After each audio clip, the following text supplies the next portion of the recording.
Hello, David. Hello, Jonathan. Hello, Theo.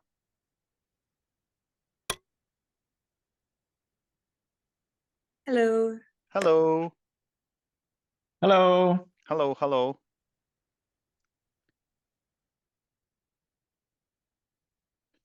Right, so Matthias, when you click share, you have a Yeah, I got it. I see it at the bottom. There's share sound. Share sound, exactly. Awesome.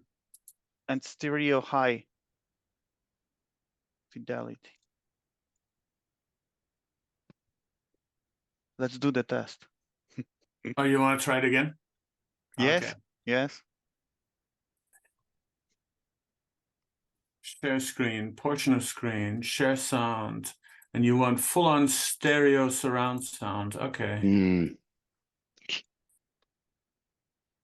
What is this thing?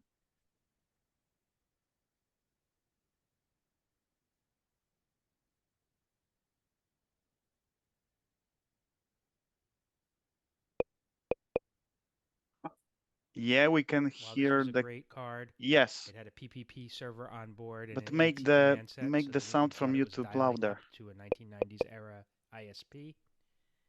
Unfortunately, the module was That's great. discontinued and also was encumbered by US encryption export. Okay. It's always been in the back of my mind that Stop this was it, never stop it. That's great. So this is very top secret project, I can assume. Yeah. It's top secret. Nobody has seen it. Nobody knows. You all look into the top of my bottle. It will flash now, and you will forget what you just saw. So let's wait a few more minutes. Maybe more people will come. Yeah.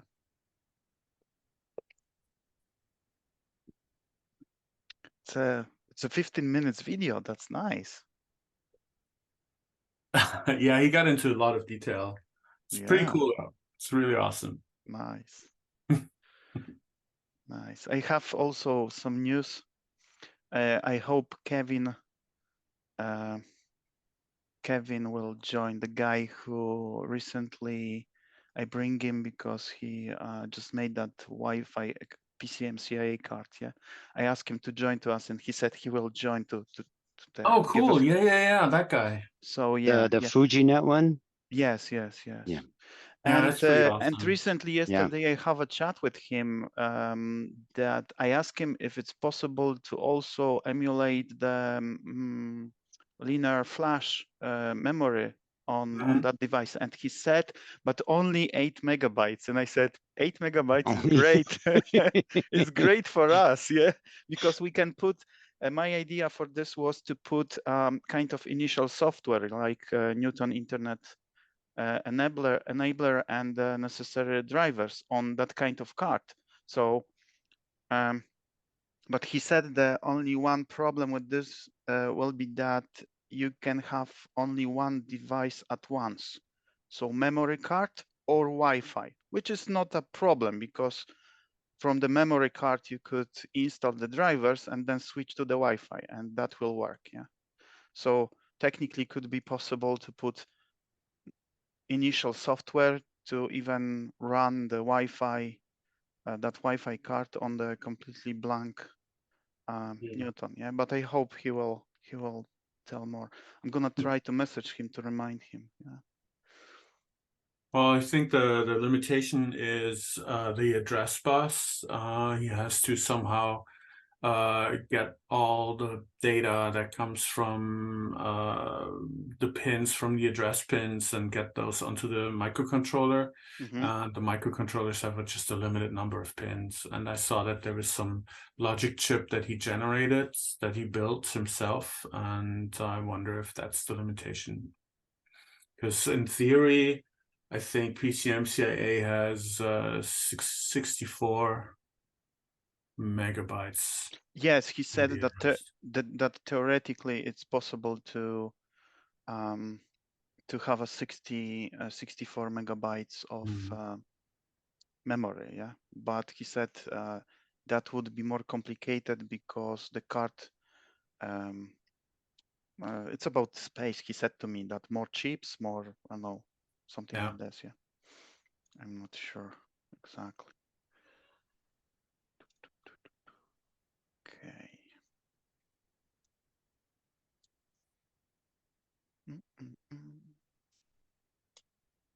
Okay. I just messaged him, so maybe he will join later on. We'll see. Yeah. This time I just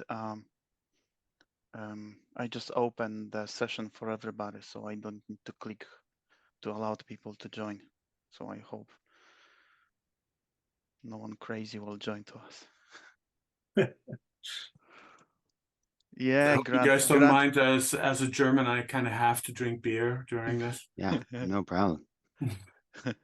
Yeah, Grant, you laugh, but I have a very, very bad situation during the COVID when we teach online, and some of the students released the link to the teaching session to some their friends wherever, yeah, and the link went past through the people to completely, someone that we never knew, and that person joined to the session and start making stupid things, and we just, after we just managed to block very quickly, but damage was done.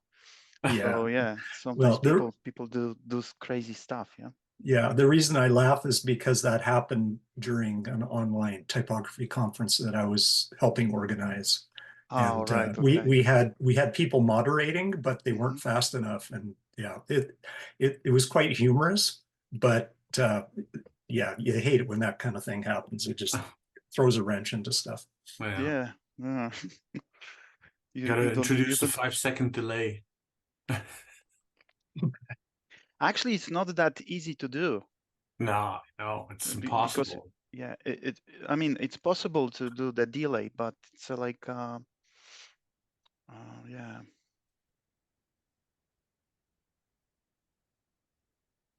Yeah, I have a little slideshow of about probably 15 minutes of some project I've been doing. So, Pavel, I give you the order of execution for that, and I think that so you want to Jake stuff should be the top, absolutely be at the top of what we're doing. Okay, so Jake stuff first and then you, or you want to start with your whatever stuff? You think. It's both is hardware stuff, both is crazy. So I'm gonna leave it to you to decide which stuff first. Okay, it's 11 past. Are you okay, guys, to give another 2 minutes to the guys? Maybe someone will join, because I can see more people trying to join. So another 2 minutes and we can start, Matthias. Okay?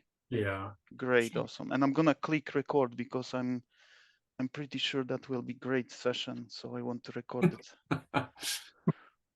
I cannot wait. I'm like, well, maybe I do my stuff first. It's 15-20 minutes, and then we can do Jake stuff as the high what you call that, presence of the presentation. Okay, it's up to you. I'm gonna leave it. Oh God, I don't know. We'll do it that way. I don't have dice. You can quickly write. Someone could quickly write the random generator on Newton.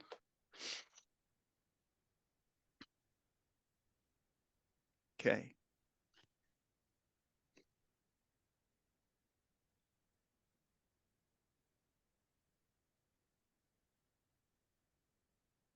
I'm completely not prepared for my stuff because I did something to my Newton, and I tried to last 3 hours. I tried to resurrect my Newton, and Newton refused to work completely, to switch on.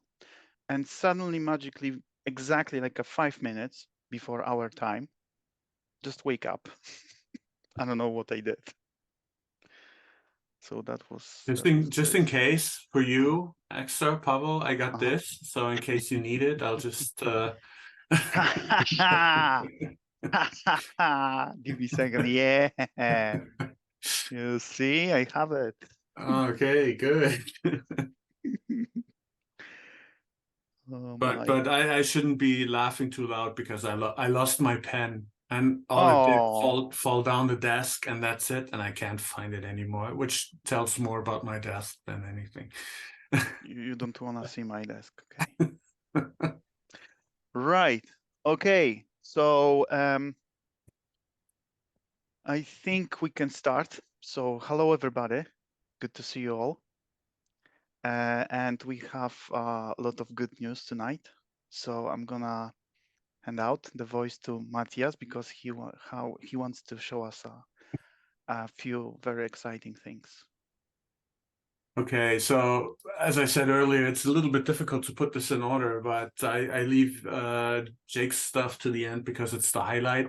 So I just give an introduction with some of the hardware stuff I've been doing. And let me see if I get the sharing of the screen going. So I think you can see that. Mm-hmm.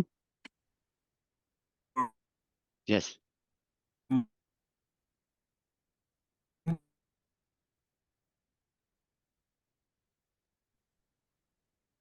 Oh, and I think, Matthias, if you could stop because we don't hear you completely. Or see you moving. Ah, there Oh, it yeah. goes.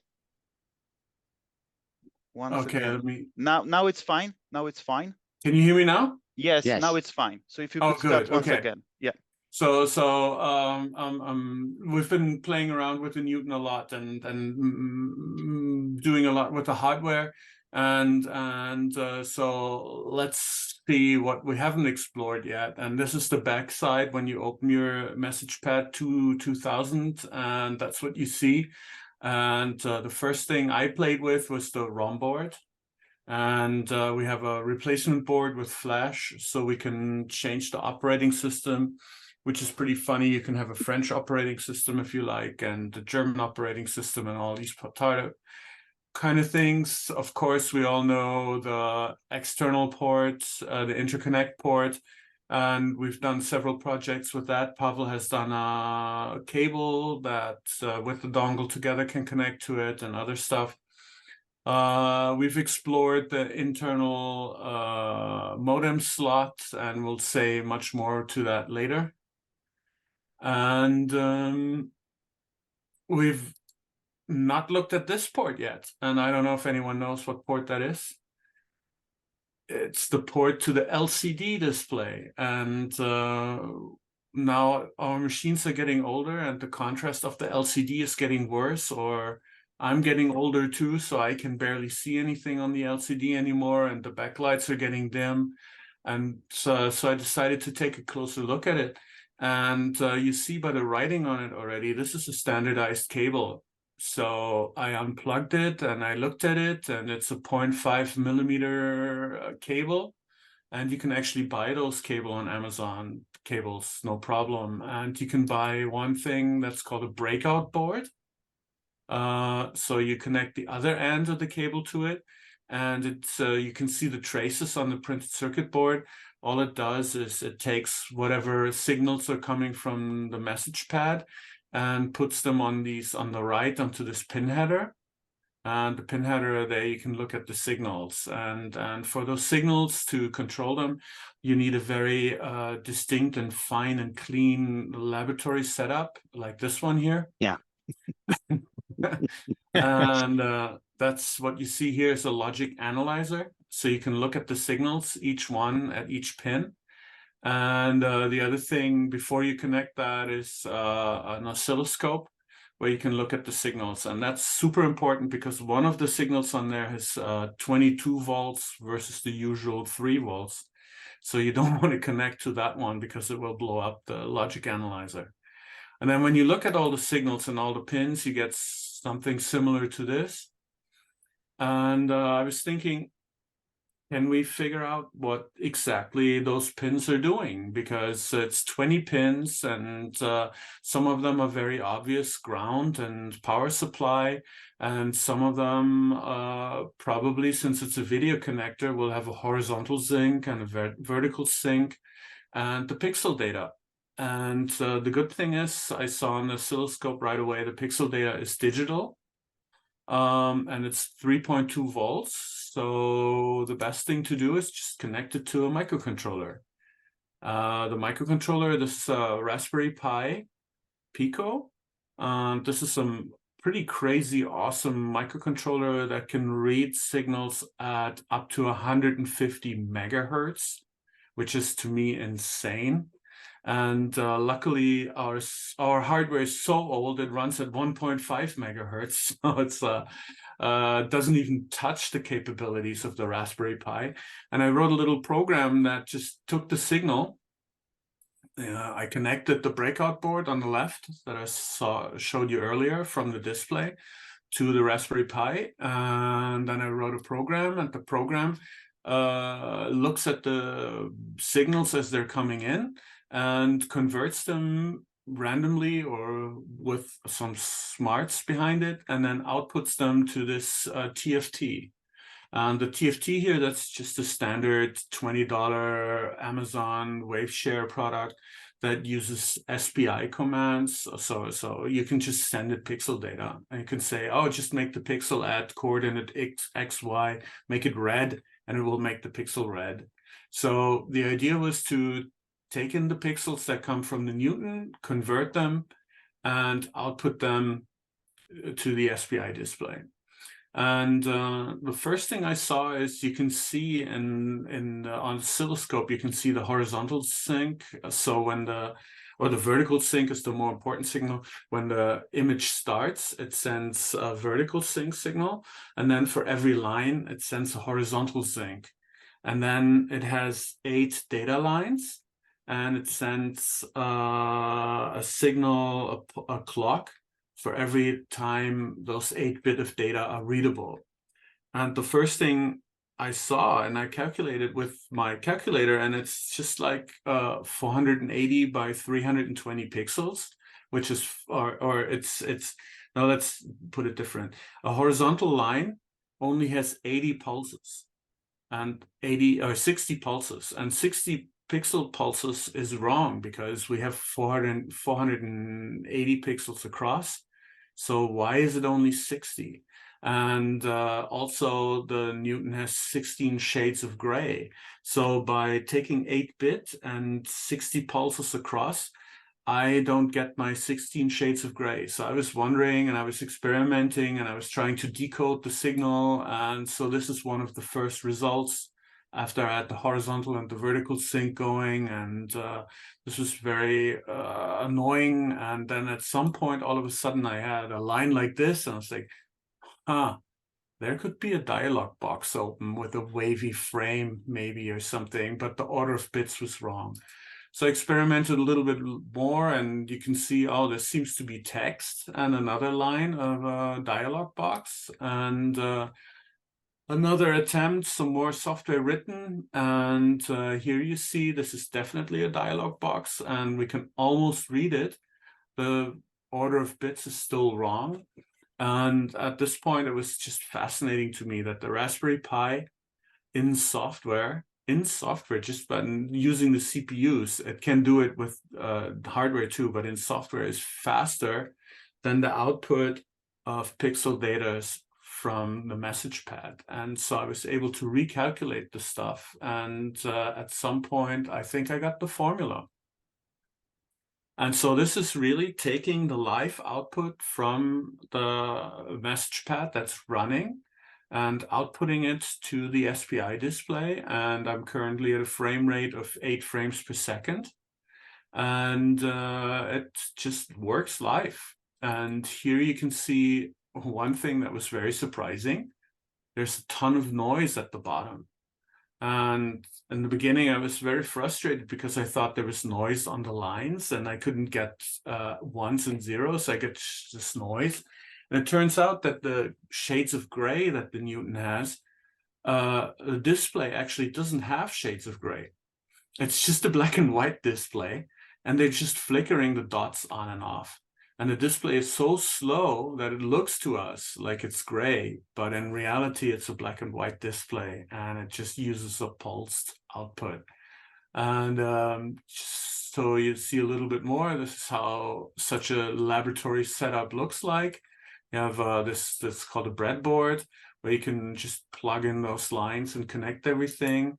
And that's another view of the whole setup. There's my Newton in the back, and the breakout cable, and the CPU and everything. And that's how this works. And let me get back to life and try something.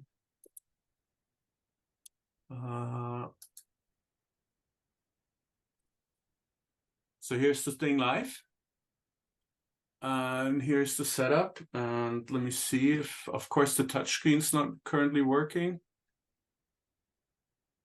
But you see, maybe you see I'm drawing with my finger on the screen and it shows up right away. Or let me try to open the extras folder.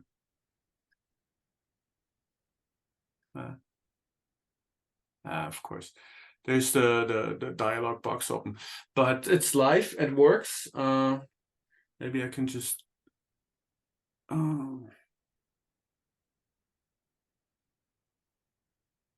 Yeah.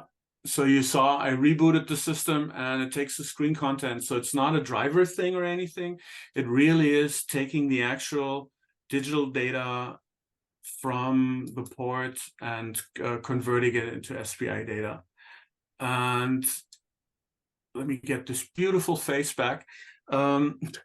The cool part of this is I have all the digital data in the microcontroller. I have plenty of time available for the microcontroller to do things.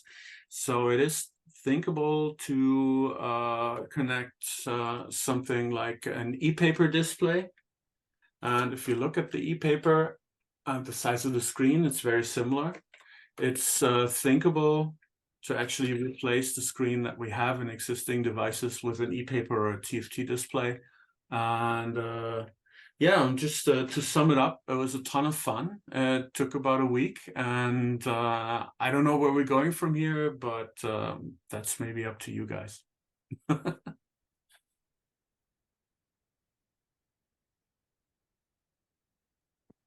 That is great. I cannot wait for the display that we could actually install inside of the Newton. Yeah, I don't know if you guys, I have problems reading the display by now. I don't know if it's the degradation of the display or if it's just the degradation of my eyes. Why not both? No, I think it's fine. That's really cool. This is great. At least we have kind of option for the when our displays will die. Yeah, so there is an option to just have a new display. Yeah, buy recent kind of display and do something with this. Yeah.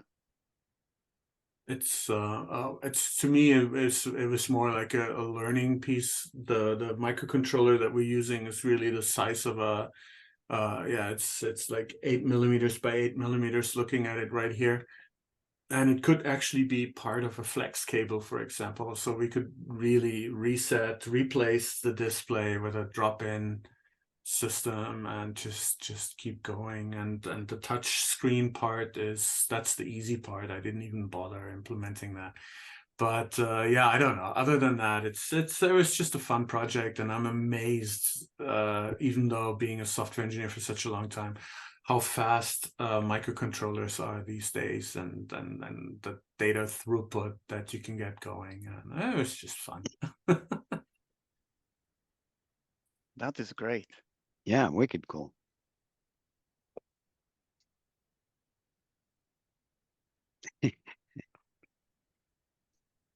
All right, the whole thing is, of course, available on GitHub. So if you feel like building one yourself, it's all there. And I can probably even show how to set up the connectors if anyone is interested, or if anyone wants to find displays or do any of these things. But I'm sure, as I know, with Newton, everything by now is in the number of tens. It's like not hundreds or thousands of display cables that you can manufacture, but that's another thing with the Chinese allowing complete manufacturing for even 10 items. This is still something that could be solved. So we could really provide e-paper displays or something if we wanted to. But that's a whole different story. So it's possible to like integrate that necessary electronic part, you know, like you have the board with the software, etc. Is it possible to integrate that with the display that would be, for example, manufactured and we could put inside of the Newton, like a ink display or something like this, or not? Yes, absolutely. All right, okay. So the for example, here, this e-ink display here, WaveShare, you see how thin that is compared to the module that we have in the Newton, and all it needs is connect a flex wire here, and the chip is so tiny it can actually go on the flex wire. So that would be really a drop-in replacement. I remember we have a chat about that kind of possibility a few years ago, and that was, oh, maybe in future, and future is now. Well, the chip came out 3 years ago, so that was part of it. With a different chip, I probably couldn't have done it. It's just this Raspberry Pi. They had some insane ideas. They have basically 2 complete microcontrollers on one chip, and then they added super high speed 8 more microcontrollers that have only each one can only deal with 32 instructions, so super tiny programs, but they are running at 150 megahertz, so they're super fast, and they can rearrange the data that comes in through the ports and write it directly into memory. So it's fascinating to me. It's totally fascinating. Sorry, I'm talking totally geek, but it's just yeah, I mean, it's fun. Hobby, luckily. No, that is great. That is great. Like you see, I have a board here with the 3D printed holders for the Newton. So I'm gonna definitely try use one of my Newtons to put here electronic part and the display maybe. Mm. Yeah. Cool. That is good news. I will definitely play with this. What's the total cost of the parts? Roughly. The display is about 20, the processor is about 8, the breakout board is another 10, 15. So cheaper than the display for Newton. Yeah. And it's a lot of botch wires. I mean, that's the thing. You need some wiring, but it's really not. It's definitely with everything, with prototyping board, you're probably still under 100. That's nice. Cool. All right. Okay, next thing, I have to publish the how to wire it all up. I guess the software alone is not. So GitHub, just look for Newt_LCD and you'll find it. I think Grant posted the URL in the chat. Oh, I did. oh, okay. You're super fast. Morgan have a question. Morgan, you need to use your super great microphone. Come on. Don't post on the chat. Just use the microphone. We don't hear you. You are mute.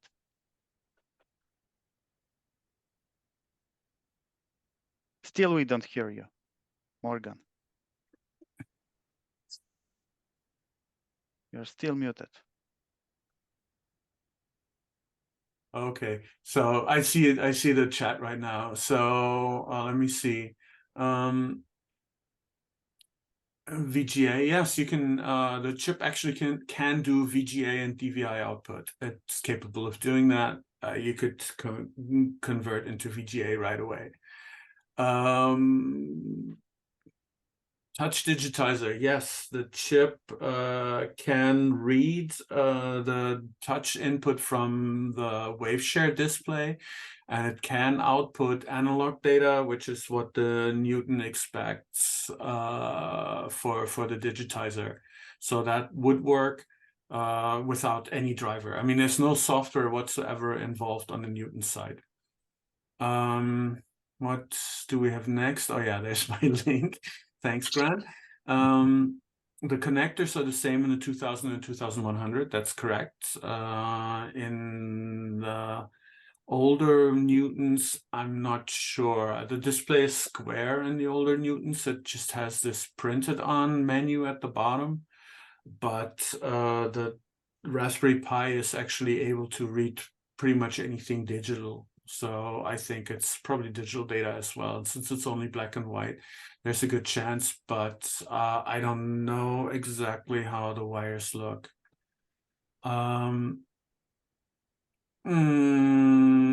Yeah, there's 20 volts for the back. I don't know if it's for the backlight or for whatever it is, but on this line, there's a 22 volt. And there is, by the way, on Einstein wiki, GitHub Einstein wiki, I add all my findings, like, for example, how exactly the pinout is of the board, so you can look at that.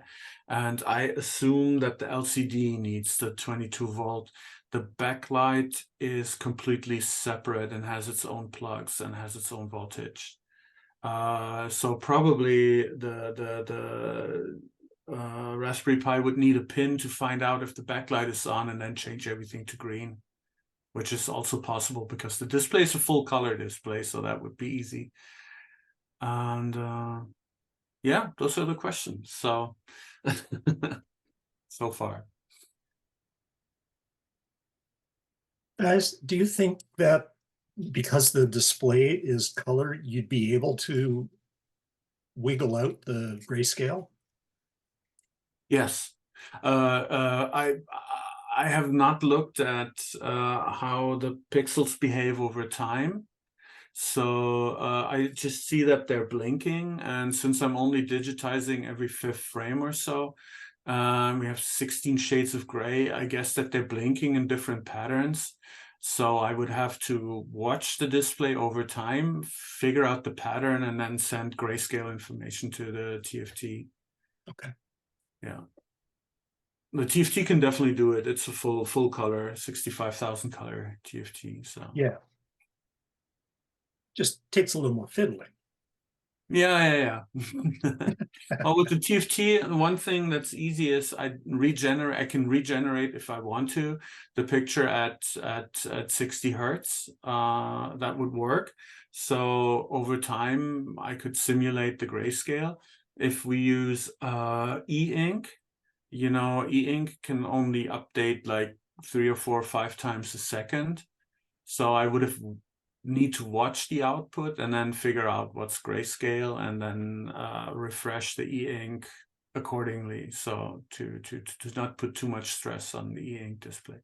Yeah. I can't remember. Is there a way to switch the display of the MessagePad 2000 to less than 16 color, like 16 shades? I can't remember. For some reason in the back of my head, I thought there was something that let you switch it to just, use 1 bit or 4 or sorry, 1 color, 2 color instead of, 4 bit. No, I don't know about that. That's I mean, they're really not using much of the 16 grays anyway. There's a few icons that have the grays, and it's the menu bar at the bottom. Yeah. In general, it's the OS uses it rarely, and I think if I remember, the eMate is black and white. It doesn't have grayscale. So No. or does it? Yeah, it does. According to yeah. It does. It's the same display like in 2000s. Oh, okay. Exactly the same display. Oh, I mean, okay. the resolution and ability to reproduce the picture. Yeah.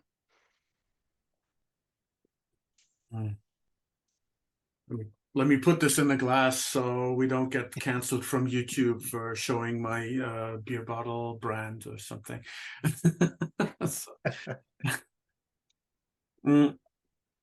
Yeah, I know that we had earlier prototype ROMs that are definitely black and white, whatever that means. So yeah, I mean, it's fine. I'm looking at it and it's pulsing right now. It has this pattern. It's generating this pattern on the screen. It's not super annoying. It just there's some math that would be involved to solve this, but it's possible. Okay. All right, so if you guys find a display that, especially if it fits into the old Newton case, that would be really cool, and then I'll see if I can make an adapter. Yeah, other than that, should we go on? Pavel, what do you think? Yeah, I think, yeah. Let's Should go. should I show the video that Jake sent us, or Yes. what's Yes, your please. plan?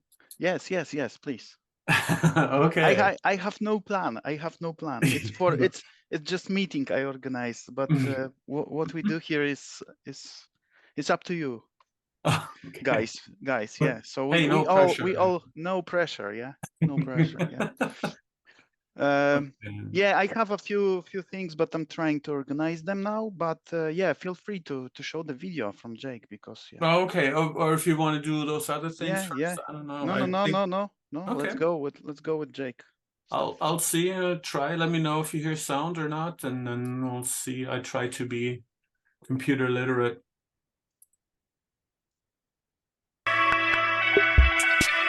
Yeah, everything's fine. We can hear it. Very loud.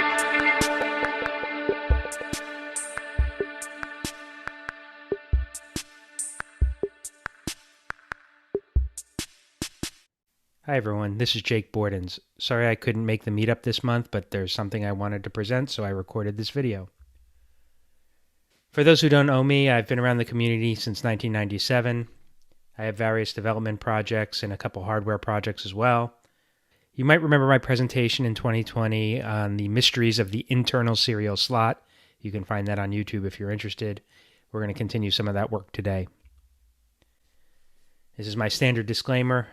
A lot of this is poorly documented and some of it is 20 years old, so if you try any of this at home and you burn down your house, it's not my fault. Proceed at your own risk. This slide's from my presentation in 2020. It talks about what the capabilities are of the internal serial slot. There are 3 serial channels on this port, unfused power pins, the ability to act as a power adapter input, access to various power supplies, an additional GPIO pin, and sound input. And so I used this to develop the Newton Wi-Fi card. And while this was a great card, it had a PPP server on board and an AT command set, so the Newton thought it was dialing up to a 1990s era ISP. Unfortunately, the module was discontinued and also was encumbered by US encryption export law.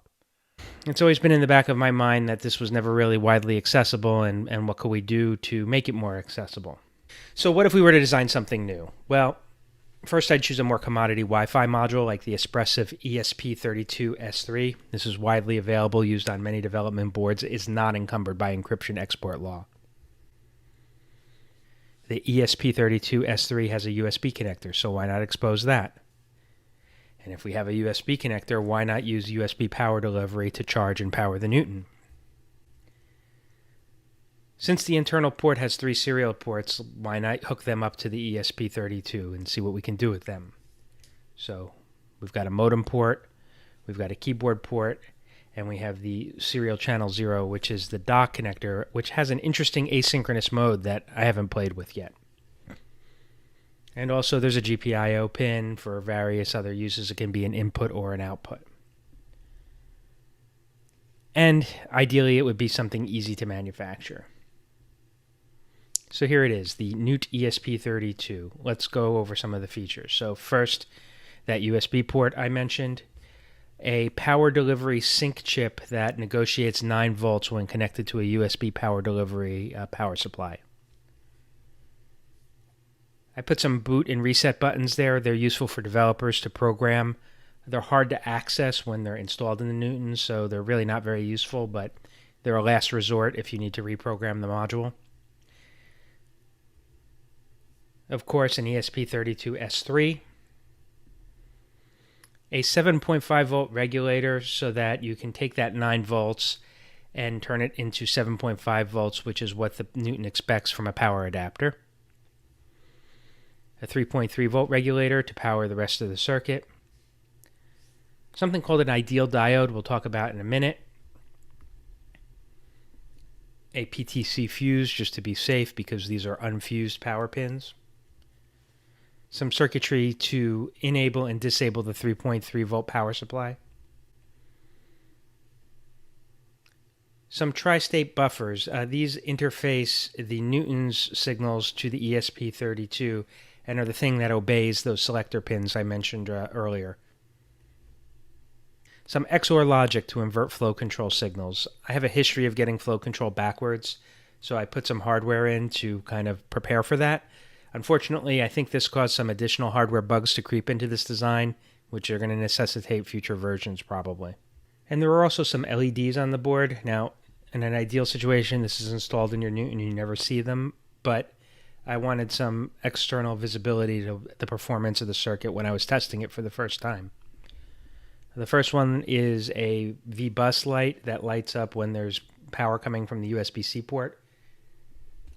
An LED to show that the 3.3 volt power supply is running. An LED to show that there's power coming from the Newton's battery. And an LED to show that the 7.5 voltage circuit is running. And an LED connected to GPIO so that the ESP32 can blink. So let's talk a little bit more about what it means to be a power adapter.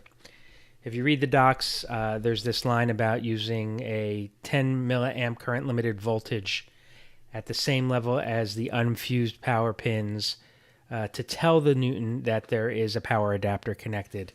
And again, I recommended that you want to power your own design using these unfused power pins so that you don't overload the power supplies of the Newton, and use a polyfuse, which we talked about on the previous slide.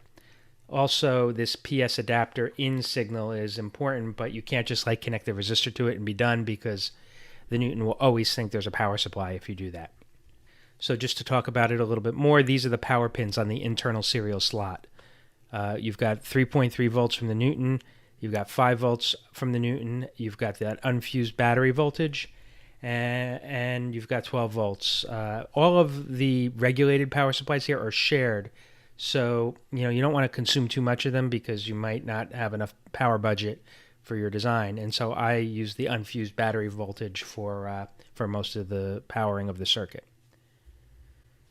So what happens if you connect up a 7.5 volt supply? Well, this is bad because right now the Newton doesn't know that there's a power adapter connected, so this 7.5 volts is conflicting with the internal battery, potentially an external power supply. And if you look at the documentation, you'll see that you need to put this resistor in place. And this looks like it will work, and in fact, if you did this, you would even see in the extras drawer, the battery indicator would say that you're now running on a power adapter, which seems like it's what you want. But when you take the power adapter away, you still have voltage or current going in this direction from the battery pins into power adapter input, and the Newton will continue to think that there's a power adapter connected. So what can you do?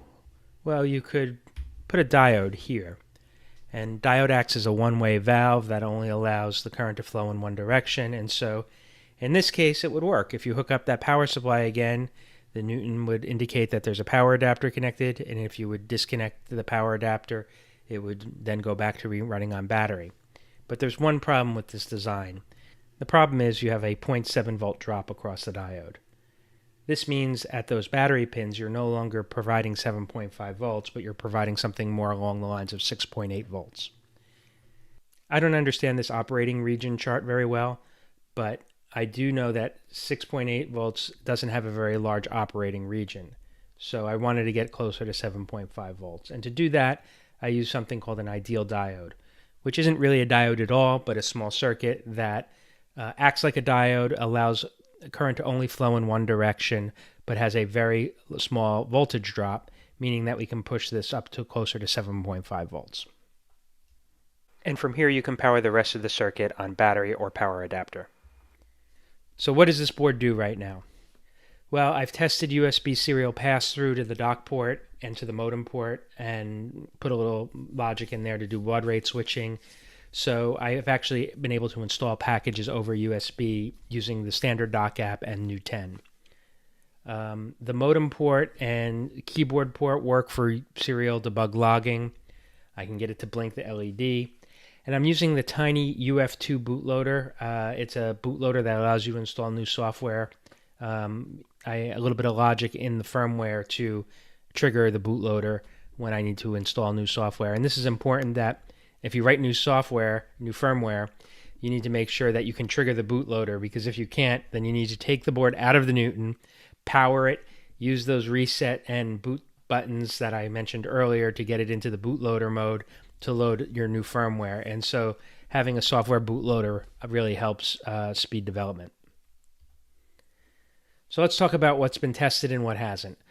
I've checked serial channels 0, 2, and 3, and they all seem to work. The LED blinks, which I use as a sign of life. USB power delivery seems to work, but I'm hesitant to say that it's safe to use. I think a lot more testing would be necessary. And I personally will never say any of this is suitable for anyone else's use. Use at your own risk, after all. Flow control does seem to work on channel 0 and 3.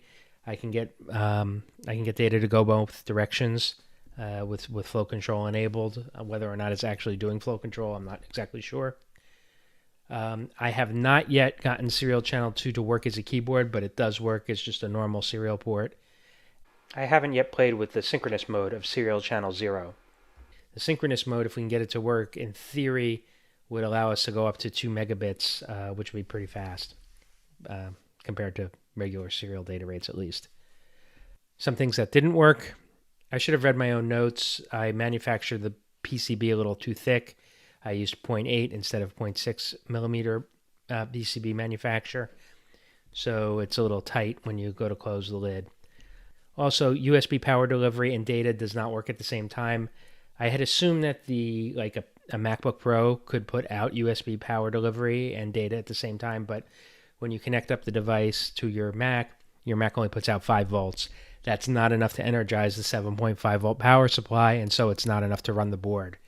There are some ways around that, but if you're powering it from inside the Newton, you can get around and still program it. Also, I mentioned before that XOR flow control logic.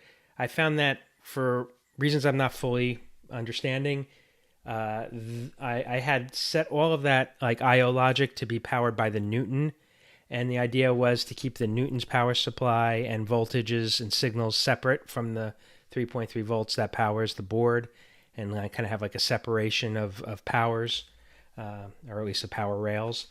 But unfortunately, what happens is that 3.3 volt power supply from the Newton back powers the 3.3 power rail through this logic circuit, causing like weird half-powered states to happen. And so, I have to kind of bodge the board a little bit by cutting a trace and doing some things. But next version, I wouldn't. I would just use a single 3.3 power supply, and I think that'd be sufficient. So where do we go from here? And I'd admonish that, like, as much as I enjoy this, I may never get to any of this, maybe 5 years from now, but I'm trying to enlist some help of people like Matthias and other people to help with some of the development. We could implement the Wi-Fi functionality. Right now, it's just, I'm using the chip as if it were a serial bridge, but there is Wi-Fi functionality. I don't know if we can implement a PPPD server like the old Y-Reach module that I used, or Matthias was even saying a custom driver for Newton Internet Enabler. The board also supports, or more accurately, the ESP32 supports Bluetooth Low Energy. So in theory, you could connect to like a wireless keyboard if we can figure out the keyboard stuff. But also kind of in the back of my mind is like how the Apple Watch works, where it has kind of a Bluetooth Low Energy sync with your phone. So you can theoretically have like a host app on your phone that synchronizes over BLE. We could look into the synchronously clocked serial channel 0 up to 2 megabits. It's documented, but I don't know if it actually exists in the Newton firmware, but we could try it. So I know the question everyone's asking is, can I get one? And no. Well, maybe eventually, but right now it's involves like hacked hardware, fixing hardware errors. The connectors are a problem. So just so people are aware, like I had 5 of them made. They cost about $170. I've already mentioned that there's some problems that need to be fixed in the next revision. For example, the PCB thickness, fix that 3.3 volt power supply issue. We could also add some other features like an SD card or hooking up some of the additional I/O pins. There's no reason we couldn't do that. But we still have problems in manufacture, and one of them is our second favorite connector. That connector is actually still available with a 14-week lead time. JLC PCB, which I use to manufacture these boards, will purchase and maintain a private parts collection for your designs. So we could take up a collection by 100 connectors, have JLC PCB order them, hopefully 14 weeks later. They tell me they're in stock, and we can then manufacture boards with the connector. Right now I'm manually soldering the connector, and I'm having mixed success. So let's do a quick demo. I'll show you it in action. I've got a Newt ESP32 here and another one installed in the slot in my Butterfly Newton. The Newton is currently sleeping, and right now there are no LEDs. Actually, there should be a battery LED lit, but I accidentally burned it out on this prototype, so it's not. But normally you would have actually battery voltage right now. But when I turn the Newton on, if you can see kind of the glow of a LED here indicating that the 3.3 volt power supply has been activated. So if I were to now say plug in a USB cord, this cord is going to my my MacBook, and if I say launch PT100 and connect to the modem port, which is serial channel 3, and type the word hello, you'll see here that the serial link is working as expected over USB. Finally, the last demo I'd like to show you is USB power delivery. I'm going to launch the extras drawer. And if I connect up a USB power delivery power supply that can supply 9 volts, you'll notice that this indicator now indicates that the Newton is charging over USB power delivery. The LED that's lit here indicates that the 7.5 power supply is now active. And if I were to eject the battery, it'll just take a minute for it to update its status, but it'll eventually realize that it is no longer charging. It is now running on the power adapter. And that's all I have for you today. If you have any questions, you can find me on Discord. Sorry I couldn't be at the meeting today. Talk to you guys soon.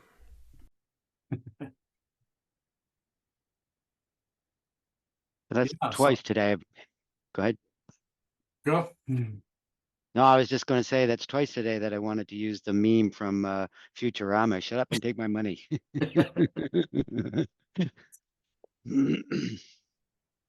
Yeah, I think Jake did a really cool thing here, and I'm glad to have one of those. And without sending any money, so that was really cool of Jake to send me one. And he said I could talk about what we're doing, and I'm really trying from my point of view to use the modem port so you can install software that is embedded in here, with the idea that the Newton Internet enabler comes with the board, and you just plug in the board and it will install the Newton Internet enabler, and after that you can go on the internet. Also looking into writing a driver to be able to connect to the internet then, and so that, but there's still tons of stuff to do. And just for me, the fact that you can use USB-C to charge the device and to put packages on it is just cool by itself.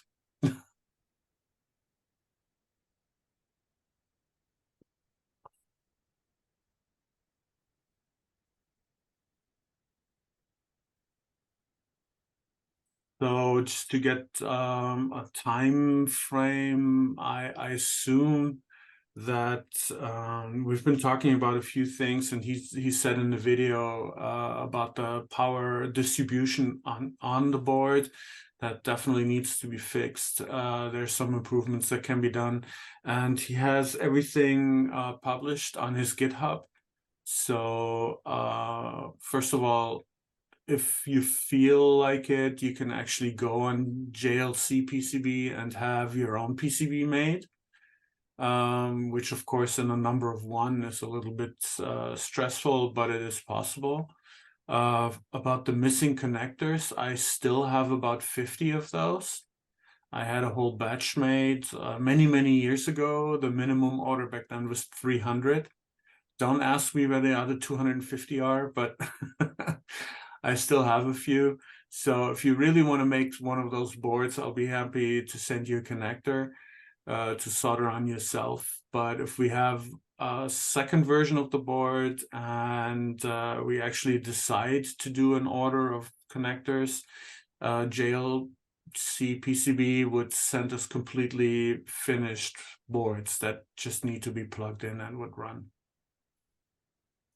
So pretty amazing, and he's done some great works. I could never do the power stuff. That's not my field. My field is all digital, zeros and ones, and I really look forward to implementing some stuff, and I hope I can convince this thing to connect to the internet, because you know that connecting to the internet with PCMCIA over Wi-Fi, we have all the encryption problems now, and that would be solved, and a lot of other things could just be solved like that with ease.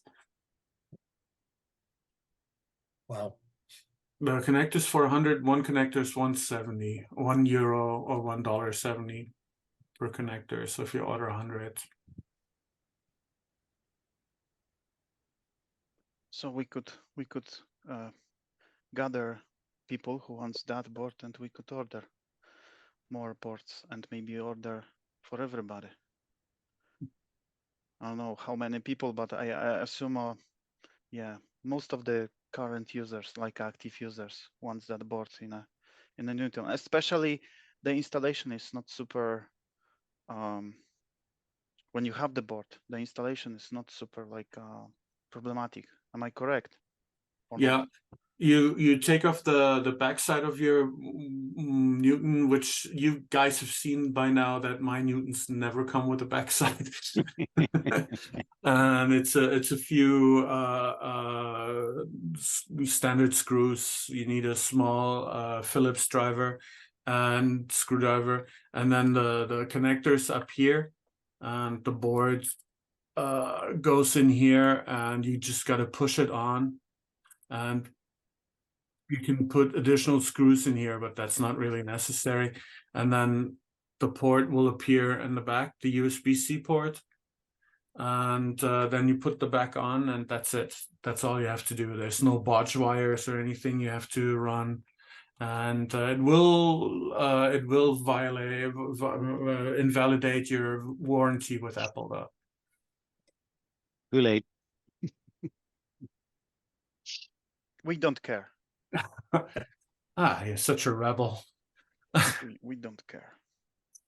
Yeah, no, it's really easy to do, and it's since you earlier mentioned the PCMCIA card that also came up, it has the similar functionality about the serial ports. You can use it as a modem, for example, too, so you can do a lot of what you can do with this built-in board.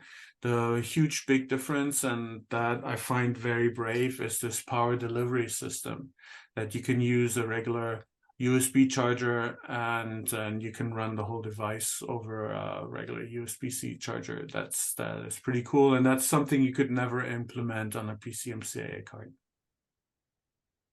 That's nice. I want a both.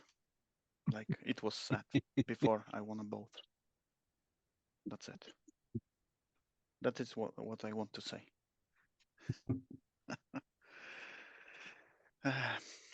I wasn't super happy with the slide that Jake says, no, I will not do it.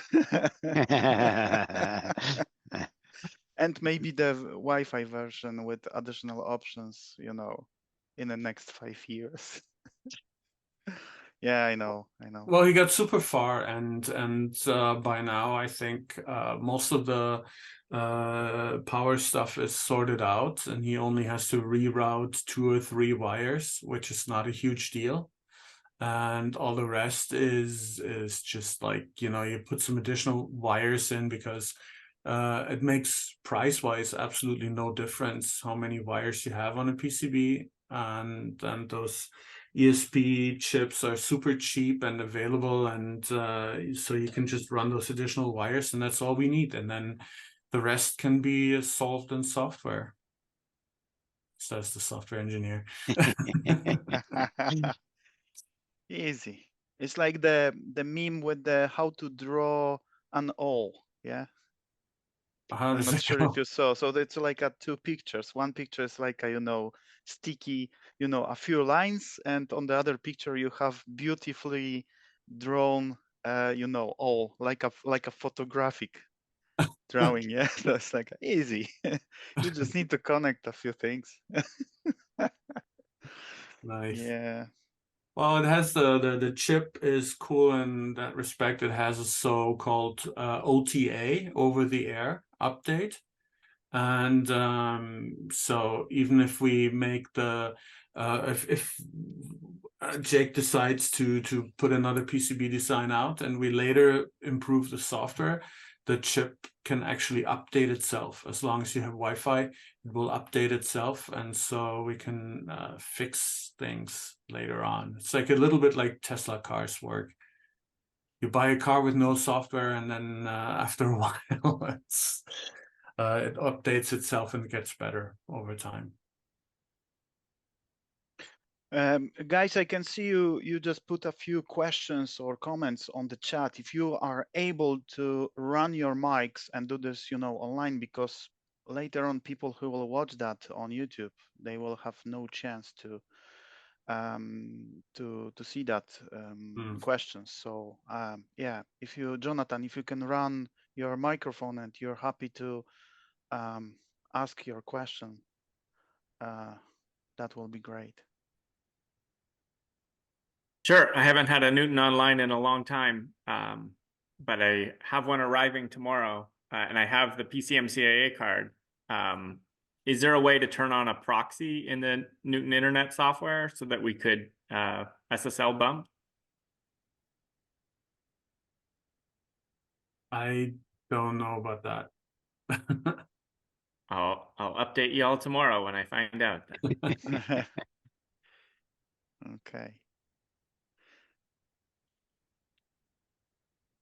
I know from the driver that I wrote for Einstein that really it knows how to do TCP/IP and UDP, and I don't know if it has many settings beyond that. It was pretty much built to use either a PCMCIA Wi-Fi card or a modem over PPP protocol, SLIT protocol, one of those, to connect to an internet provider, like in the old days, like yeah, dial-up modem. And I don't know how far beyond that they went. I think Newton itself cannot do it. Yeah. So like Morgan said, external forwarding proxy would be required. Yeah, I have an external forwarding proxy, but it doesn't do any good if the software can't be told to use the proxy.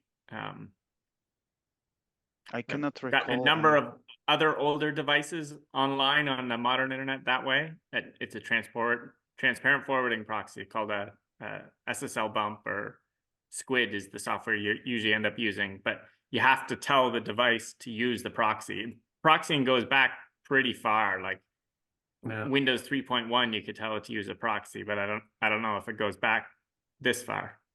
I guess I'll find out. Morgan said transparent forwarding proxy. You need to have something like that. There's two parts. There's the transparent forwarding proxy. I have that. I've got many other devices using it. But then the other part is the client device needs to be told to use the proxy, and means the software needs to, on the Newton, needs to be able to be told to use a proxy. And it's been probably 10 years since I tried getting a Newton online, so I don't remember. But the concept is not new. It's quite old. All right. I'm not sure about this. I'm not sure about this. All right, I'll investigate. So yeah, do the investigation and update us. Well, then the nice thing about Jake's board is that the ESP32 that's in there, the chip that does the Wi-Fi connection, it's a pretty powerful chip. It even has 2 processor cores, and it's probably 4 times as powerful as the Newton itself, and maybe more. And it can probably do all the proxy negotiation if we get to that point. And then the Newton just assumes it's effectively how connected to the old internet. That's how the FujiNet handles it for other old devices. It does all the SSL on the FujiNet and then just streams it over to the device. But those devices don't really know they're talking to the internet. Like an Atari doesn't know what the internet is. The Newton sort of knows what the internet is, so it's whether or not we can configure a proxy on it.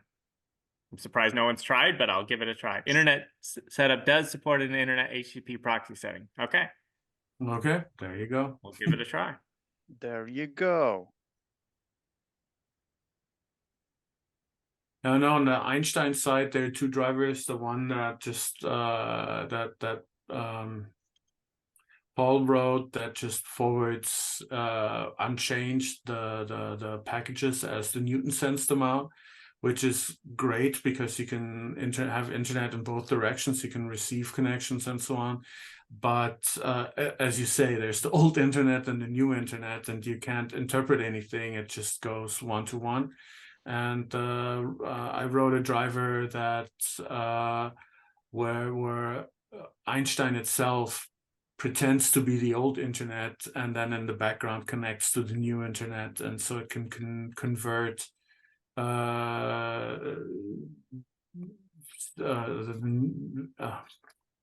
IP version 6 addresses and stuff, and Newton will never know about it, and manipulates on package level. But that comes with other disadvantages, so it's kind of. But then okay, what's Morgan? You should get a different display. There's barely any contrast. That's good. That's good. Morgan, light it up. All right. And Morgan said something about SSL support. Yeah, probably that none of the browsers will open an HTTPS connection, even if the proxy provided it. No, definitely not. Morgan was showing the proxy, or what was that? Yeah, proxy cool. that you can enable proxy option. Very cool. But no, I wonder how that SSL. looks on the package level. Yeah.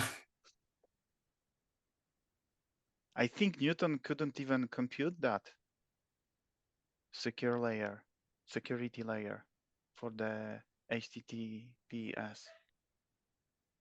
Newton have a problem sometimes with the less complex things, to compute that. Yeah, I don't know who wrote the encryption. Tried to write the encryption. Was that Morgan or no? Who? Yeah. The Newton is not very powerful in that respect. Jonathan, what's the WRP? WRP is web rendering proxy, and we still might hit issues in that the Newton might not be able to render the image, but web rendering proxy runs on another computer. Your Newton would talk to it. It would talk to the remote website, not only negotiate the SSL, but also render the modern HTML and return an image to the Newton. It's a picture of the website, effectively. And you can control the size and the resolution, but it still might be a lot to a lot for a Newton to draw. But I have one of those set up, so I'll give that a try too. Yeah, you can try. Yeah. There's an option that there's some pages translate the more complex website to the very simple, HTML, HTML, yeah, Yeah, like website, Frog yeah, Find. yeah. So this is the option. But even if you translate correctly that page to the less complex code, the Newton sometimes just freeze because cannot open that amount of data. So the Yeah. website must be very, very short, very, very simple. Because if Right. you try, for example, load that, I tried many times on Newton 2100 with the 4 megabytes of memory. I tried to open like some website with, let's say, 10 photos. So no way, even low resolution photos. So no way, Newton just start reading the page and suddenly and reset button. That's it. So Yeah, I 4 mean, megabytes is not a lot. yeah, no, one picture. That's Yeah, it. especially if you decompress JPEG. take image, all of a sudden you have a super size and Yeah. I mean the 4 megabytes are for the entire operating system. It's not only the storage for a web image, it's everything. Yeah. I mean, technically, potentially there is a way to do kind of translation that I don't know, more complex page would be divided on a kind of, I don't know, sub pages or pages to show the parts of the particular web page. Yeah, but it's another things to do. So yeah. Yeah, I think this Cool. WRP is yeah, it just sends you one image, and if that fits into storage, then you're fine, and then you can browse modern web pages. But yeah, the speed and everything. I mean, it's worth a try. Yeah. Matthias, if you don't mind, I wish to come back to your project, like a display, yeah, because I have a few additional questions. I'm like ignorant in terms of electronic stuff. I wish to do a lot of things, but I'm not capable. So if I buy all the parts that you use to make that display, and I will manage to connect that board, I need to program, make a, install the software. Is it kind of very complex process, or if I do like a kind of step-by-step from your GitHub, will be fine, or do I need to know some extra things to make that display works? Oh gosh. Because you said you have everything on a GitHub, so I assume there is a kind of information how to do it or not, or do you just No. publish the resources? Well, right now what's on the GitHub is the source code and one Oh, photo, right. so it's not Okay. enough to get that going. Okay. But if there's real interest, I'll be happy to publish the links to exactly the stuff you need, exactly the wiring you need to do. It's a big puzzle, but on the plus side, I don't even think you need any developer software, because the Raspberry Pi is really funny. When you plug it in, it pretends to be an SD card, and you just drop the operating system on it, and it swallows it and then continues to be something else. So they did a So really funny thing there. You don't need any developer software on your machine or anything. so I can copy the image of the software from your GitHub and put on the SD card and just run that Raspberry Pi, and that's it. That will do the job. Or do I need to do some kind of, I don't know, additional No. programming on the Raspberry Pi? No, I currently don't have the image on there, but I can put it on there. It's no problem at all. And you could really just you could just wire it up and drag and drop the software onto the Raspberry Pi, and it should do it. Yes, that would actually. So I'm amazed myself right now. Yeah, that would work. because for the users that would be way way easier process. Yeah, just copy the image on the SD card, run the Raspberry Pi, just put, you know, initial like a username Pi and password Pi, because yeah, we don't need more very secure. You don't Oh need to yeah. make it secure. Yeah, for Uh, that purpose. Yeah. Well, that's this Raspberry Pi is a little bit different. The Raspberry Pi that we all know is this Linux computer, Mhm. but what I'm using here is a Raspberry Pi microcontroller. Okay. So it doesn't have Linux on it or anything. It's just a bare bones CPU. All right. So even And easier. it's even easier. Yeah, All yeah. You right. don't need any of that. It's you plug it in as it comes from the package, and it looks like it's a USB drive, and you just drag and drop the operating system on it and go from there. Awesome. Super simple. Awesome. So if you could find time to do that image, that would be great. Oh my God, Yeah. but then I really want to know if you get that running, because you need a lot of little botch wires to get that running. It just, yeah. Okay. Okay. So I will try later. Okay, so can you see? Yeah. So you have here I removed the display cable that usually comes with it, and you can pull that out. It's a mechanical plug.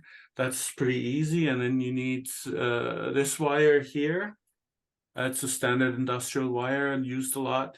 You need this breakout board. And then that's the fun part. You need to puzzle all these into the Raspberry Pi board. And then you need to puzzle, and that's all the orange wires here. It's basically very similar to what I did here, just with a different kind of wiring. And that then just goes into the display connector up here. So if you think you want to do that, I'll be happy to publish everything you need to know for that. Yes, I won't. Please. Okay. No, really, really, really. Okay. Okay. I did. I think what the thing you just show me is not that bad. So if you publish, you know, if you publish how to connect and where to connect, and you know, kind of schematic, I can the very simple electronic schematic I can read and implement. And I believe I have a few um, boards to pin the cables, and Okay. yeah, I'm happy to try it. Oh gosh. Okay. Cool. Yeah, I should be able to do that. Nice, guys. Before we will continue, I know that the two things that Matthias and Jake show us, they are, you know, so my demo is not that great, but what I want to show you is very quickly that device here. You should see my screen. So the pager, I managed to make it run at least. It's a half success, because I've never managed to send proper message, because my knowledge so far is not that deep how to properly send the message. But I managed to use Raspberry Pi as a, I don't know, transmitter for the pager. So that transmitter maybe not create the network, but at least transmit the pager message. And I'm able, like you see on the screen, at least partially you can see that. I'm gonna show you the process, but I need to figure out how to show you the picture from Raspberry Pi. If you could give me a second. I love it. That's cool. Pager. Oh my God. That's like, wow. Yeah. So I believe in a one window, you should see a screen from the Raspberry Pi from terminal. I'm gonna clear that for a second, and I'm gonna show you. There is a way to, very easy way to install the software on Raspberry Pi, and that software give you command called boxac. That command is responsible for sending the kind of proper proper message. So I'm gonna, do you see the screen from my Raspberry Pi from the terminal? You see that? No, we see black. Just, The terminal itself, and then at the bottom left, there's a black blinking okay. thing. This is weird. Give me a second. All right. On the top, you should see the like a kind of command line. Do you see that? Yes, Yes. we All see right. that. Okay. We see your So phone number 929. yeah. So I'm gonna just explain what that command do after. Like I said, the procedure is very easy. I just install the software I found on one of the internet geeks website, and that software give the POCSAC command. And this is that command exactly will send in a second kind of message with the content 1, 2, 3, 4, 5 to my pager. But I'm gonna explain. So echo is normal. So echo is sending kind of message, and then from the so in the brackets you have um, unique number related to each pager device. So the number 1575410, this is the pager number, internal like a IP address or something like this, yeah. And then after this, you can put any message you want. My message is just 12345, but you can put there any text and numbers. You're restricted to ASCII code, so you cannot put any emoticons or something like this, obviously.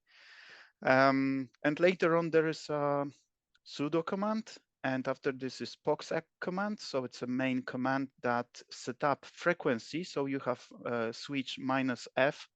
It's a frequency switch. So that frequency 929552500. It's exactly the frequency that our pager is working. So if you have the pager that work on a completely different frequency, you can set up that frequency, and Raspberry Pi will generate that frequency.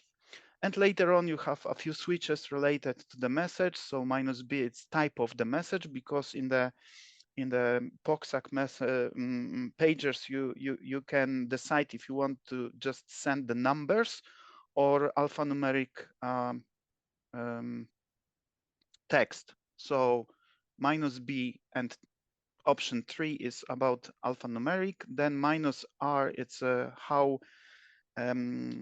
how fast you want to set that message. It's about modem speed. It's 2400 speed. And -T and switch number 1 tell that I want to send just the message just once. If I put, for example, number 5, the message will be sent 5 times by Raspberry Pi. I'm not sure what's the purpose of sending a few times the same message, but I think this is kind of option how the pager infrastructure work, like maybe, I don't know, repeaters or something like this, and they require to send the same message few times to repeat somewhere to the additional devices. Yeah. So I'm gonna click just now enter, because I have a very well prepared command. So in a second, I'm gonna switch. I'm gonna just click enter for that command, but I'm gonna switch. And if you could observe the pager here, that card for working with Newton, it's was made by a company called Socket, and that card is really nice because have external display. Original pager card made by Apple was based on Motorola, and that card don't have any display. That card can only communicate that you get some page message by beeping. That's it. I'm gonna try to switch now that, so maybe on my microphone you will hear the beep.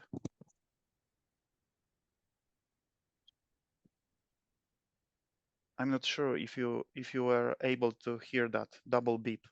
So, but the card did a double beep.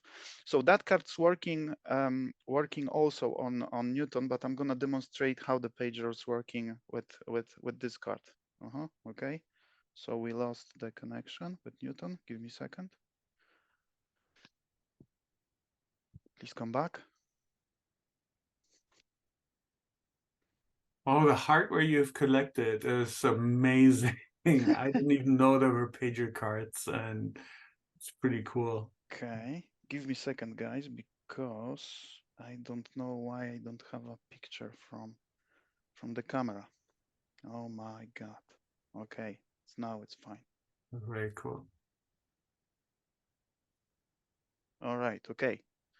So do you see the Newton on the screen and the pager card? Yeah. Yes. So that card here have a display, so you can like you see it's a current data, and I'm not sure if super accurate time, but it's, yeah, it's about 2 minutes late. Yeah. So the moment I'm gonna click, so I'm gonna on the Raspberry Pi, the moment I'm gonna click enter and send the command from Raspberry Pi, you should see on the screen of that pager what's going on. I hope it will work. Give me a second. And yes. Wow. So we have new message here, yeah. But what's going on Newton? To make that pager work on Newton, you need to install the messaging software. So it's I think 2 packages. One package is pager enabler, and then driver for that particular card.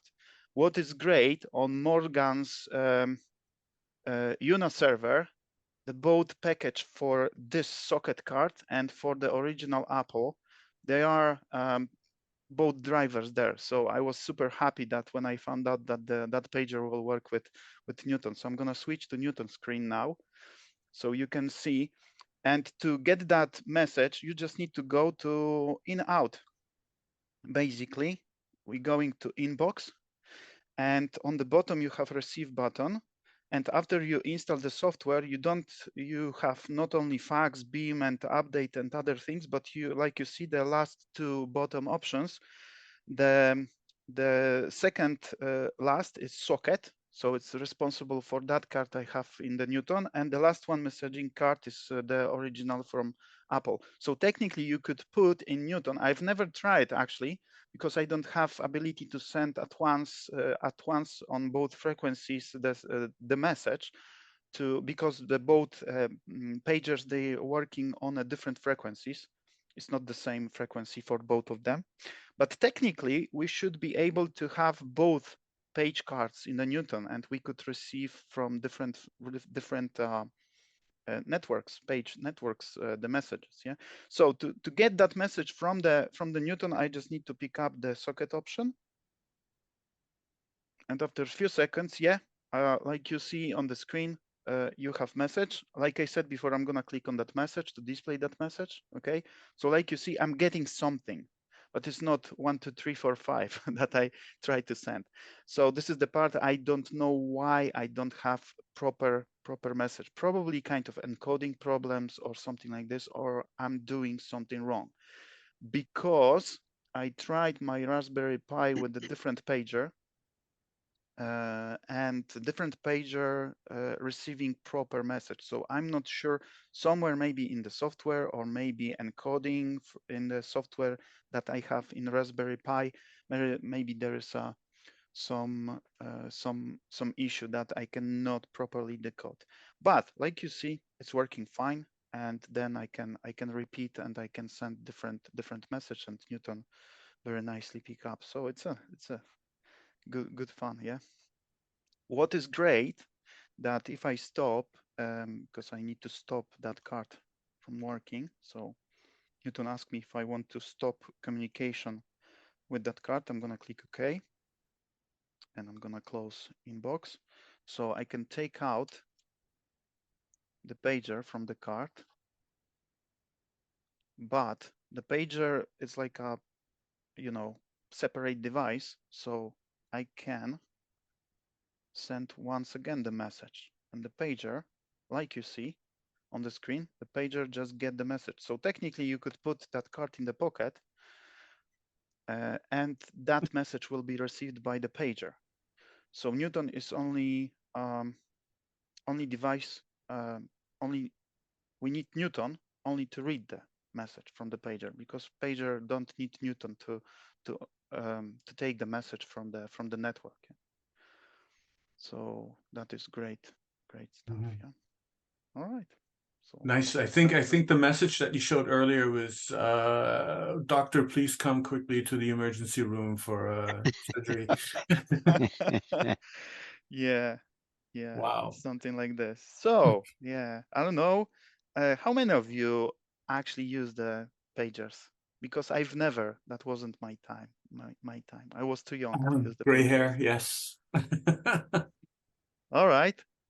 Yeah. So it's possible to have your own personal page transmitter. Yeah.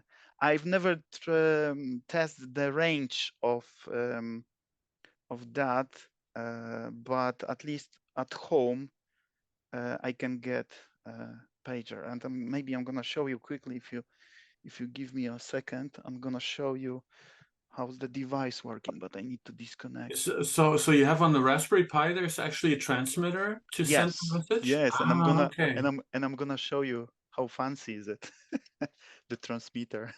Because I know back then you were like with AT&T, and then you could be anywhere in back then greater Los Angeles area and you would receive it.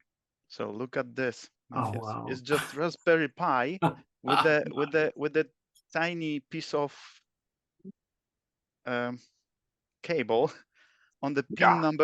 pin number 7. and that's working. Yeah. So Nice. probably if we could maybe build up, if I could maybe build up kind of I don't know, proper antenna transmitter, probably the range could be even kilometers. Yeah, because it's like that. Yeah, but this one cover perfectly the area around the home. I don't want to transmit with the high power because maybe I shouldn't say that. It's not exactly that I'm doing everything, like I should do. So low power transmission is perfectly enough for the test. Yeah, because that frequency is not the frequency I should use with the high power. So that antenna here is perfectly fine for my range here. So I assume it's like a 10-15 meters range of this piece of cable as antenna. Oh, I just disconnected my antenna. So yeah, that's me. I'm not that. I know that wasn't super cool like the boards that was presented Well, it was before, still but pretty I cool. think it's yeah. That's Well, I mean, it's to me that's something completely new. So don't worry about it. Absolutely cool, and I just love to see. It just shows you just stick a wire into a Raspberry Pi, and it's fast enough to generate frequency high enough to be an antenna. Sorry to do the old man thing again, but this is amazing. yeah, it's super cool. I was super happy. I was super happy when I saw new message on that display first time. Yeah, that was my page is working. Well, So I'm yeah. fascinated that that works. I had no idea. I mean, I had a pager back then in the days, and that you can send on that frequency. Wow, yeah. Yeah, what is great, maybe I'm gonna show you the back of the cards. I'm not sure if you can, I'm gonna try to, yeah, if you can read, if the camera focusing, but on the back of each pager, you have all necessary information. So you have the unique ID of the card that you need to use to transfer. So I'm not sure if that, no, it's not. I'm gonna put the card Yeah. here, yeah. So on that card, you have ID number. So this is unique ID that you need to use because this is how the system identify that the message should be delivered to that exact device. And also you have the exact frequency. So for example, that card's working on 931.8875 megahertz. And the other card have also that data here, but that is 929 megahertz. So it's like a kind of a little different, the same band, but it's a different frequency. But also you have the ID on the original Apple card. Is that term is coded as an ID, but it's actually cap code. They call it in a system. It's a proper term is cap code. So here is unique like I don't know, MAC address of the card. Yeah, and by this, by using the frequency and the cap code, you can just send message to that. That was actually something interesting for me, because my knowledge about pagers didn't exist, and I thought that is you need to have a kind of, I don't know, like a GSM card type of for the pager, but it's not. It's like a hardware. So yeah, so that is nice thing. Yeah. I try to, like you see, I try to here to prepare something to demonstrate how to use that board I show you last time with the audio input and outputs, but not everything's working fine, so I need to figure out. I managed to generate with my fancy sampler kind of sound that I can record on Newton, but I need to figure out how to make it, how to make that sounds available for you as a viewers. So maybe I'm gonna try to, you know, do some kind of configuration next time. But what I can tell that the audio inputs and outputs here, they working fine, and I was able to take the kind of sample of the sound from mini disc to the Newton, and later on play that on the external speaker. So my plan is to connect Newton to my home audio system next time. So yeah, I'm gonna try to figure out how to connect that to Zoom to make the audio available for you later on. Yeah. So maybe next time, maybe on the next GNU. Yeah.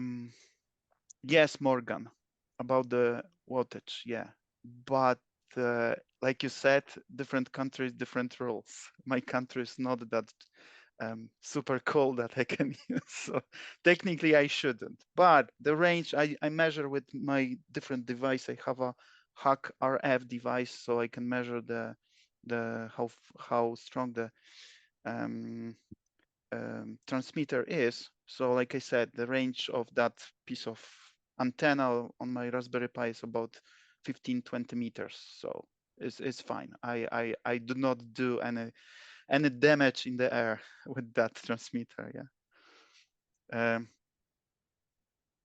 The card with the LCD socket page card. Yes, exactly. This is the card. Yeah. I know, because in the software, when you go to that folder on Una, you have another driver for another card, but I've never managed to find, because technically there is a third pager card that Newton can talk with, but I've never managed to find that one, the third one. I'm happy that I have that too, and they working actually. Yeah. Yeah, and to answer your question, because Morgan asked on the chat if the page card receive when outside the Newton, like Apple messaging card. Yeah, it's exactly like that. It's acting because the both devices, they are like autonomous devices. Yeah, you just need to turn on. Obviously, you need to just turn on the card to receive the message from my Raspberry Pi, because obviously, I assume that the network constantly transmit and repeat the messages until they were received before, when the whole infrastructure work. Yeah, but at this moment you need to switch on, obviously, for the transmission. Yeah. So I can imagine. I'm not sure, because like I said, my knowledge about that POXAC system is not big, but I imagine that there was a lot of noise, because if all messages for all pagers, they were constantly repeated for at least for some amount of time, yeah, until the cards and the pagers could receive them. Yeah, because if someone switch off the pager, that I understand that if you switch off your pager, you cannot receive any message that someone just sent. Yeah, so the pager must working all the time. I did the test with that card, because for that card, the original original Apple card here. I'm gonna try to open. It's very hard to open the battery compartment. I'm gonna try But to what do you it. just said, the pages definitely were always a one-way device, and they could never confirm that they received the message, so they had to transmit it. And that's probably what you earlier said in your command. How many times do you repeat sending the Probably, message? probably. And Yeah. they would send it like 5 times, 10 times, Yeah. and eventually you would hopefully receive it. Yeah. So the original Apple card have a compartment for one AAA battery, so you can use. And I did the test, and that battery is like a second month in the pager. And but I switch it off. But I did the test like and the battery survived almost 2 weeks until the battery was so the device is quite not very don't need a lot of energy to work in and waiting for the transmission. This card have a inside kind of like that type of battery, and I've never tested how long that battery can stay, but yeah, I assume a few days without any problem, yeah, or even more, yeah. Right. So that was my demo.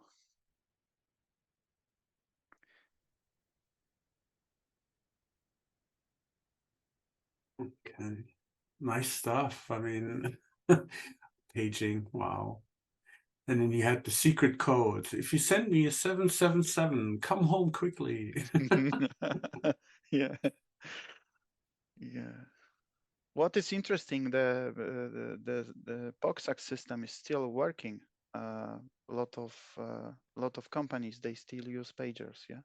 Even Really? if Oh, yeah, even if people just don't use them now, yeah. A lot of companies, they build the kind of internal systems with the custom made frequencies, custom made systems, kind of additional security, maybe because the original system is vulnerable in terms of you can buy the very cheap device and you can read all messages. That's because the transmission was like no encoding, no any security. The transmission is just open, so you can read any message that is transmitted for the pagers, yeah. And it's easy to decode that because it's just open signal, yeah. But now some companies, I just dig a little, so they produce more secure version of this, yeah. So the transmission, the protocol is the same, but the transmission is kind of encoded, yeah. Yeah. So that's it. truly broadcasting Yeah. information. I mean, technically, yes. I'm gonna show you the device. Give me a second. This is cool device, but can do a lot of damage if someone will be very stupid. Yeah. This is. I'm gonna show you the screen. That kind of Oh, device with a fancy antenna. Yeah. And this device can even can receive and transmit, be receiver and transmitter, and you can listen all kind of different frequencies. You can transmit on the different frequencies. You can listen a lot of things like, I don't know, Coast Guard transmissions and the boats, sailing transmissions. I don't remember all the protocols, but yeah, that device even can, by using that device, you can send message for the pagers if you know the ID cap code, so you can send custom made message. Yeah. So maybe cut this out before you upload to YouTube. I don't know. no, it's illegal. It's illegal. Obviously, the using transmission Mm, for certain frequencies could okay. be illegal. Yeah. But the device is capable to do it. But Wow. listening is nothing. What is illegal. So that device you Yeah. can buy, device you can buy everywhere, basically. It's not super, yeah, it's not super expensive. But what is funny, I use my Raspberry Pi to transmit to that pagers, and like you see, it was success. I was successful, but I've never successfully transmit from this device. My knowledge is not enough, so I need to figure out how to do it. But will be way easier because you can enter here very quickly the text on the screen, and you can send the message to the pager. Okay. Right. Okay.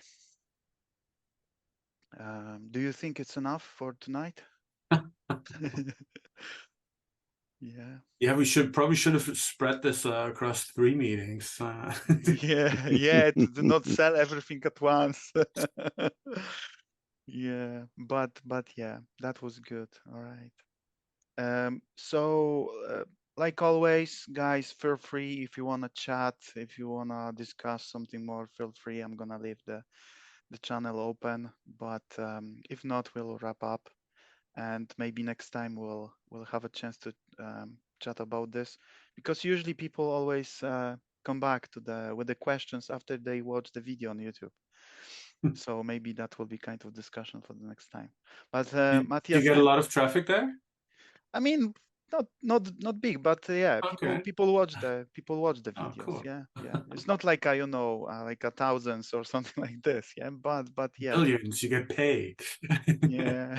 No, no, no. So way less. Yeah, and this is not the purpose. Yeah, I just wanna have a kind of archive. Yeah, with our discussion, because they are actually our meetings are unique, because Matthias, what the things you show us, like during the all the sessions we have, yeah, they are quite unique, because I can recall a few things that you discuss with us, you show us, that they were never discussed anywhere else. Yeah, like Newton talk or something like this. Yeah, and I think it's great to preserve that knowledge, because our memories are not great. And next 5 years, did I said something like this? Ah, yeah, yeah.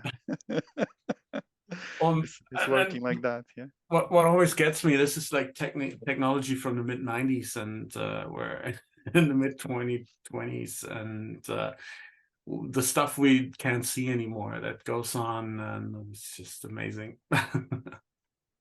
Yeah, yeah, yeah. Like Jonathan was here, and he said that he recently bought the Newton, but he forgot how to do some things. Yeah, because the past a few Oh yeah, years just I have to relearn things so many times. It's like, yeah. how do I get online again? What's oh my God, and the stuff that goes completely automatic today, and you have to go step by step on a Newton because Once again, it's the way it is. yeah, it's like that. All right, okay. So thank you very much, guys. That was great to see you and hear you. And yeah, I'm excited about the display. I Thanks want to very much try for it. Yeah, organizing it. yeah. I'll see that I get the rest of the documentation online. But I think the bigger, really cool thing for daily use is really Jake's module, and I hope we can get it to a point with the software and the hardware too, that it is actually useful for everyone. And I see, yeah, it's so funny. I'm presenting all the stuff, and I don't even have an adapter to get software onto my Newton. So there's an incentive to finish the module and make it work, for example. Yeah. So very cool. Okay. I'm looking forward to that. Yeah, that was Thanks very much for organizing this. Very cool. Thank you that you're here, guys. Yeah, it's always pleasure to chat with you and see you. So yeah, let's wrap up and see you next time. Yeah. All Thank you right. very much.